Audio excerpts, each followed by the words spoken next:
In my last video, I explained how the sacrifice of horses was an essential royal rite in the Indo-European religion.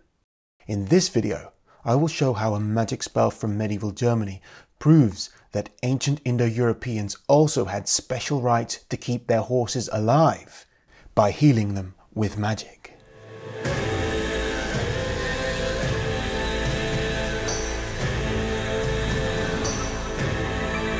If you want to see regular videos and live streams on the subject of pagan religions and ancient peoples, then be sure to click the subscribe button and the notifications bell below. There are also a great many exclusive videos on the religion and genetics of ancient European peoples available only to patrons on this channel. So sign up to Patreon or Subscribestar using the links in the description below if you don't want to miss out. This video is sponsored by VKNG Jewelry. Use the links in the description to get 20% off all products for the next 14 days, or 35% off all Thor's hammers. Odin, the chief god of the Vikings, had an 8-legged horse called Sleipnir, and pre-Viking Age depictions of Odinic warriors are sometimes mounted. The association of Odin with horses is very old and not limited to Norse sources. In Germany, he was called Wotan and is invoked in the second Merseberg charm to heal a horse's leg. Horses were valuable possessions, so it makes sense that an aristocratic god like Odin was the patron of a horse cult, and it's easy to understand why horse owners were anxious about their prized possessions being injured. The charm was written in High German by a cleric at an abbey in the 10th century, but is certainly of pagan origin. Fol and Wodan were riding to the woods, and the foot of Baldr's foal was sprained. So Sinthgund, Sunna's sister, conjured it, and Freya, Vola's sister, conjured it, and Wodan conjured it as well he could.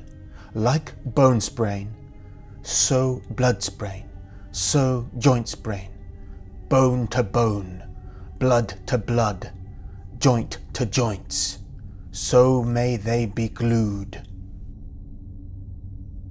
Now this same exact formula survived up in Sweden as recently as the 19th century in several different versions. This one was written down in 1860. Då var rädd över Vattubro, så kom han in I Tiveskog.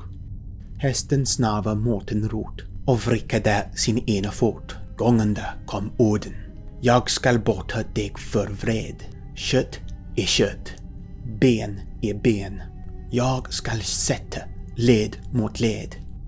Och din fot skall aldrig sveda eller verka mer. A very similar charm is found in the Atharva-Veda, which was compiled in India between 1200 BC and 1000 BC. It uses basically the exact same formula. That bone of thine, which, injured and burst, exists in thy person, datar, shall kindly knit together again, joint with joint. Thy marrow shall unite with marrow, and thy joint with joint. The part of thy flesh that has fallen off, and thy bone shall grow together again. Thy marrow shall be joined together with marrow, the skin grow together with skin. Thy blood, thy bone shall grow, thy flesh grow together with flesh. Fit together hair with hair, and fit together skin with skin. Thy blood, thy bone shall grow. What is cut join thou together, O plant. Do thou here rise up, go forth, run forth as a chariot with sound wheels, firm felloe and strong nave, stand upright firmly. Similar versions also exist in a Christian form in Ireland, where they are preserved in very recent accounts collected in the folklore archives of University College Dublin. This one, for example, was contributed by a schoolchild in County Cork in 1938. Our Lord God went a-hunting through moors and through mountains. His foal's foot rested. He sat down and blessed it, saying, From bone to bone, from flesh to flesh, every sinew in its own place. Now this Irish example was not borrowed from the Vikings or the Norse who invaded Ireland. Rather, it is an indigenous version and derives from the story of the second battle of Maige Tuired, where Maige heals the arm of Nuada, the king of the gods, called Tuatha, using the same Indo-European magic formula as was normally used on horses elsewhere. I should point out that variants of the spell in which Jesus is invoked can also be found in Scotland, and there's also a variant found in Finland. Going back to the Norse, they also used horses for curses too, namely the níðstang or shame pole.